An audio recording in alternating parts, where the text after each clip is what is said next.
पेड़ अगाध फल पंछी मरिया झूर, बहुत जतन के खोजिया फल मीठा पे दूर। सदगुरु कहते हैं कोई लंबा सीधा पेड़ हो। यहाँ सुरहुर का अर्थ क्या है? लंबा तथा सीधा। कोई लंबा सीधा पेड़ हो और उसमें असीम मीठे फल लगे हो। अगाध फल, अगाध का अर्थ है असीम। असीम का अर्थ क्या होता है? जिसकी कोई सीमा नहीं। ऐसा मीठा फल जिसकी कोई सीमा नहीं, और उन्हें खाने के लिए पक्षी उनमें लगे हो, परंतु वे फल ना पाकर स्वयं सूख सूख कर मर रहे हो। मानो ऐसा ही बहुत उच्च स्थान पर एक स्वर्ग है। उसमें अप्सरादि मीठे भोग तथा ईश्वर साहचर्य के आनंद मिलने की कल्पना की जाती है, परंतु उसके रसिक भक्त उसे पाते नहीं हैं। प्रत्युत तपस्या में सूख सूख कर मरते हैं। तो सदगुरु कहते हैं कि नाना मत के गुरुओं के भुलावे में पड़कर संसार के लोग उसे नाना उपाय करके खोजते हैं, और वे कहते हैं कि स्वर्ग के फल तो मीठे हैं परंतु दुर्लभ है। फल मीठा पे दूर। वह फल तो मीठा है लेकिन वो बहुत दूर पे है। यहाँ दूर का मतलब है दुर्लभ। संसार के प्रायः सभी मतों ने आकाश में स्वर्ग की कल्पना की है, और लोग मानते हैं कि वहाँ के सारे भोग दिव्य हैं। नाना मत के गुरुओं की रोचक और काल्पनिक बातें सुनकर संसार के लोग ललचाते हैं, और उन्हें पाने के लिए क्या करते हैं? तपस्या करते हैं। जो नाना मत के पुरोहित लोग हैं, लोगों के सामने ऐसी रोचक और काल्पनिक बातें लोगों के सामने सुंदर ढंग से रखते हैं कि मानो वो देख करके आए हैं। लेकिन संसार में ऐसी कोई जगह नहीं जहाँ स्वर्ग हो। लोग आकाश में स्वर्ग की कल्पना करते हैं, और ये कल्पना करने वाले, लिखने वाले कौन है? ब्राह्मण लोग। ब्राह्मण लोग कल्पना करके लिख दिए हैं कि आकाश में स्वर्ग हैं। और लोग भी कहते हैं कि यदि किसी के जीवन में दुख हो तो कहते हैं कि ऊपर वाला हमें दुख दे रहा है। ऊपर भगवान की कल्पना करते हैं, स्वर्ग की कल्पना करते हैं, और वहाँ यही लोगों के अंदर कल्पना है कि ऊपर स्वर्ग में ऐसे ऐसे भोग हैं कि लोगों को कुछ करना नहीं पड़ता। तो ये पुरोहित लोग जो हैं नाना कल्पना करके लोगों के सामने ऐसी काल्पनिक बातें रोचक ढंग से रखते हैं कि लोग उसे पाने के लिए ललचाते हैं कि वो स्वर्ग जैसा जीवन हमें कब मिलेगा, उस स्वर्ग में हम कैसे पहुँचेंगे। और वहाँ पहुँचने के लिए नाना प्रकार के तपस्या करते हैं, लेकिन तपस्या करते करते उसका शरीर सूख जाता है, लेकिन वो स्वर्ग उसे नहीं मिलता, क्योंकि बाहर आकाश में कहीं स्वर्ग नहीं है। तो सदगुरु कहते हैं कि लोग जो है तपस्या कर करके सूख के मर जाते हैं, लेकिन उस स्वर्ग सुख को प्राप्त नहीं कर पाते, उसे मिलता ही नहीं, क्योंकि यह सब मन बहलाने का उपाय मात्र है, एक केवल मनोरंजन मात्र है। तो ये पंडित ब्राह्मण पुरोहित लोग नाना प्रकार की काल्पनिक बातें बता बता करके संसारी लोगों को भटका दिए हैं, उनकी बुद्धि को भ्रमा दिए हैं कि तुम पूजा करो, उपवास करो, तपस्या करो तो तुम्हें जीवन में स्वर्ग मिलेगा। और स्वर्ग कहाँ है? ऊपर आकाश में। तो बड़े बड़े वैज्ञानिक जो है आकाश में पहुंच गए हैं, चंद्रमा में, मंगल ग्रह में, अंतरिक्ष में, लेकिन किसी ने आज तक उस स्वर्ग को देखा नहीं है ही नहीं तो कहाँ से देखेंगे। और यदि उन लोगों को स्वर्ग मिल जाता तो वही बस जाते, फिर वो धरती पर क्यों आती। तो ये नाना कल्पना जो है पुरोहित लोग करते हैं, और ब्राह्मण पुरोहित लोग अपने धर्म शास्त्र में, ग्रंथों में ऐसी ऐसी बातें लिख दिए हैं कि लोग उसे आँख मूंद करके मान लेते हैं। कहते हैं कि तुम पूजा पाठ करो, कथा भागवत करवाओ, शिव पुराण कराओ और मद भागवत का कथा कराओ तो तुम्हारे जीवन में जो दुख है दूर हो जाएगा। तुम्हें जीवन में यदि स्वर्ग चाहते हो तो ये नाना प्रकार के कथा कीर्तन कराओ तो तुम्हारे जीवन में स्वर्ग उतर आएगा। और इसी गलत मान्यता में आज लोग उलझे हुए हैं। शिव पुराण करा रहे हैं, कहीं कथा भागवत करा रहे हैं, और उस कथा भागवत के माध्यम से लोगों को यह भ्रम में डाल दिया जाता है कि तुम्हें स्वर्ग की प्राप्ति होगी, तुम्हारे घर में जो अनिष्ट है वो भी दूर हो जाएगा, तुम्हारे शरीर में रोग है वो भी दूर हो जाएगा। लेकिन ये सारी जो बातें हैं केवल कल्पना हैं, इसमें सार और सत्य नहीं है। जो शिव पुराण बताने वाले हैं वो भी कहते हैं कि एक लोटा जल से सारी समस्याओं का हल हो जाएगा। जब ये फार्मूला तुम साधारण जनता को बता रहे हो तो वही फार्मूला तुम भी अपना सकते हो। फिर ये जगह जगह कथा पुराण करने की क्या आवश्यकता है। एक लोटा जल चढ़ा लो, भगवान शंकर तुम्हें धन दे देंगे, बड़े बड़े महल बनवा देंगे, तुम्हारे बेटी बेटा को बिना पढ़े लिखे उसे पास करा देंगे, नौकरी मिल जाएगी। ये सारा आडंबर करने की आवश्यकता नहीं है। लेकिन साधारण जनता जो है समझ नहीं पाती, विवेक और विचार नहीं कर पाते और काल्पनिक बातों को सुन करके उसे मान लेते हैं कि ये सच है। तो इस प्रकार लोग जो है केवल लोग जो बड़े बड़े पंडित पुरोहित हैं उनकी बातों में आ जाते हैं और उनके इस वाणी जाल में उलझ जाते हैं। तो सद्गुरु कहते हैं कि ये मात्र मनोरंजन है। ये जितने भी कथा पुराण, शिव पुराण और नाना पुराण का जो आयोजन होता है ये केवल मनोरंजन है। इसमें किसी का कल्याण होने वाला नहीं है, किसी को कोई लाभ नहीं है। लोग भागवत कराते हैं और उस भागवत के माध्यम से कृष्ण भगवान की कथा बताते हैं।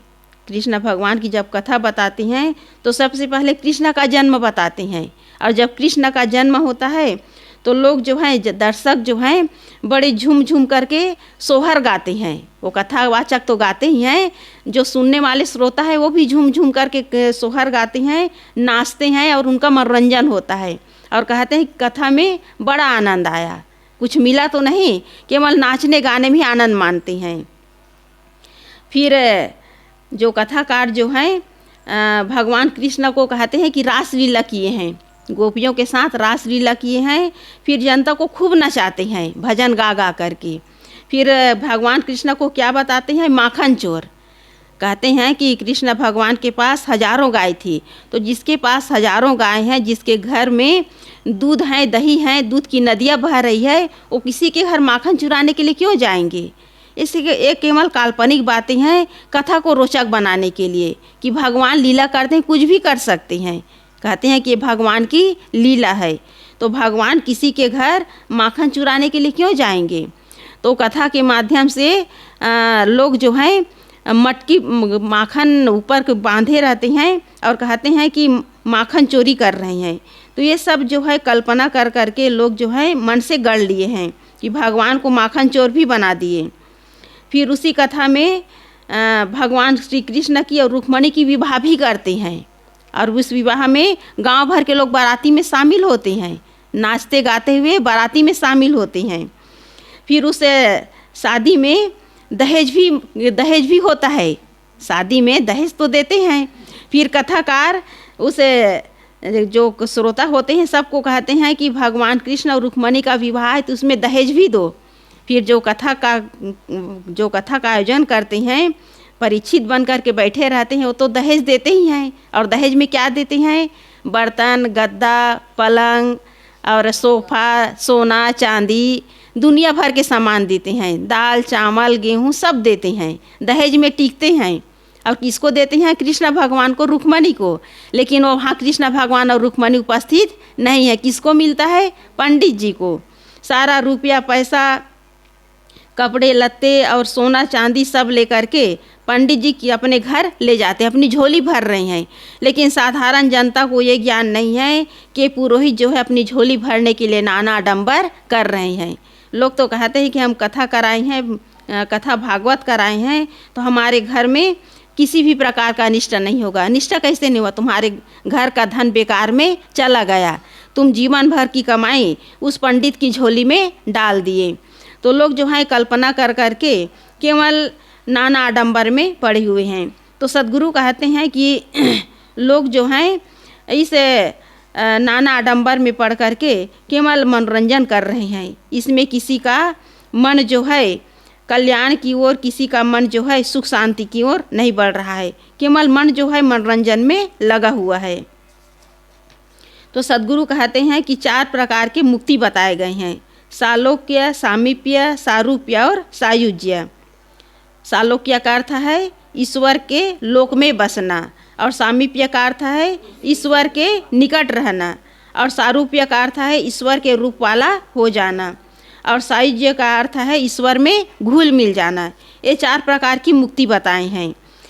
तो ऐसा कोई ईश्वर नहीं जिसके लोक में बस करके तुम मुक्त हो जाओगे, और ऐसा कोई ईश्वर नहीं कि उसके निकट तुम जा सकोगे, और ऐसा कोई ईश्वर नहीं कि उसके रूप वाला तुम हो जाओगे, और ऐसा कोई ईश्वर नहीं कि उसमें पूरी तरह तुम घुल मिल जाओगे। क्योंकि ईश्वर क्या है? गुरुदेव जी हमेशा बताते हैं कि नियम ही ईश्वर है, जो नियम के अनुसार चलता है, और नियम के अनुसार चलते चलते अपने अंदर जो वासनाएं हैं, सांसारिक इच्छाएं हैं, उसका त्याग कर देता है, वही अपने जीवन में मुक्त होता है। क्योंकि संसार में लोग भटक रहे हैं वासनाओं के कारण, और इन्हीं वासनाओं को त्याग करके ही मनुष्य जो है अपने जीवन में मुक्त हो सकता है। लेकिन लोग कल्पना कर ली हैं कि हम ईश्वर की भक्ति करेंगे, ईश्वर की पूजा करेंगे, ईश्वर के निकट बैठेंगे, ईश्वर की उपासना करेंगे तो हम जो है अपने जीवन में मुक्त हो जाएंगे। लेकिन ऐसा कोई ईश्वर नहीं है। असली ईश्वर तो अपने अंदर है। यदि उस ईश्वर के अंदर यदि हम पहुंचने का काम करते हैं, उस ज्ञान स्वरूप आत्मा की ओर लौटने का काम करते हैं, तो जीव जो है जीते जी मुक्त हो सकता है। बाहर मुक्ति का कोई रास्ता नहीं है। अंदर पहुंचने के लिए केवल अपने वासनाओं को त्यागना पड़ेगा। लेकिन लोगों को यही भ्रम है कि हम पूजा पाठ करके, ईश्वर को रिझा करके, ईश्वर को मना करके हम मुक्त हो जाएंगे। ऐसा बाहर कोई ईश्वर नहीं जो आपकी भक्ति भावना से प्रसन्न हो जाएंगे, आपकी भक्ति भावना से कोई रिझ जाएंगे। ये सारा आडंबर केवल मनोरंजन है। तो ये 4 प्रकार के सगुण मुक्तियाँ मानी गई हैं, जो स्वर्ग की कल्पना की तरह है। ये सारी जो मुक्ति बताई गई हैं 4 प्रकार की, ये भी कल्पना है। ऐसा कोई रास्ता नहीं है कि कोई ईश्वर को प्रसन्न करके, खुश करके, उसके निकट बैठ करके कोई मुक्त हो जाए। मुक्त होने के लिए अपने अंदर जो आत्मा है, अपने अंदर जो चेतन तत्व है, इसको समझना होगा। और उस तक पहुंचने के लिए, उस आत्म स्थिति तक पहुंचने के लिए केवल एक ही काम करना है, और वो काम है ज्ञान के मार्ग पर चलना। जो जितना ज्ञान के मार्ग पर चलता है, अपने अंदर जो वासनाएं हैं, विकार हैं, उसको मिटाने का प्रयास करता है, वही जीते जी मुक्त हो सकता है। जियत न तरे मुए का तरी हो। जो जीते जी मुक्ति का काम करता है, वासनाओं को त्यागने का काम करता है, वही अपने जीवन में मुक्ति का काम करता है। मरने के बाद लोग कहते हैं कि हम मुक्त हो जाएंगे, तो मरने के बाद कहाँ जाओगे इसका कोई ठिकाना नहीं है। गलत कर्म करोगे तो 3 खानों में भटकना पड़ेगा, और यदि थोड़ा बहुत यदि भोग वासनाएं बाकी है तो इस संसार में आकर के फिर दुख भोगना पड़ेगा। तो कबीर साहब जी विवेक सम्मत बात मानने वाले पुरुष थे। कबीर साहब जी नाना आडंबर, पूजा पाठ, अंधविश्वास, चमत्कार, तीर्थ व्रत, इन सब जो अंधविश्वासपूर्ण बातें हैं, सदगुरु कबीर साहब जी इसको पूरी तरह इसका खंडन किए हैं। वो विवेक सम्मत बातें लोगों को सामने रखते थे। किसी को भटकाने के लिए, किसी को भ्रमाने के लिए, किसी को अंधविश्वास में डालने के लिए सदगुरु कबीर साहब जी इस बात को पूरी तरह वो खंडन किए हैं। कभी किसी को भ्रमाने का प्रयास नहीं किए। सदगुरु कबीर साहब जी जीवन भर केवल सत्य का उपदेश दिए और सत्य के मार्ग पर चले। अंधविश्वास, पाखंड, आडंबर, रूढ़िवादी और पुरानी परंपराओं को तोड़ करके केवल सत्य का मार्ग बताए हैं। उन्होंने उक्त साखी में स्वर्गवादियों की मिथ्या कल्पनाओं एवं दुराशाओं पर व्यंग किया है। तो ये पूरी साखी किस पर व्यंग है?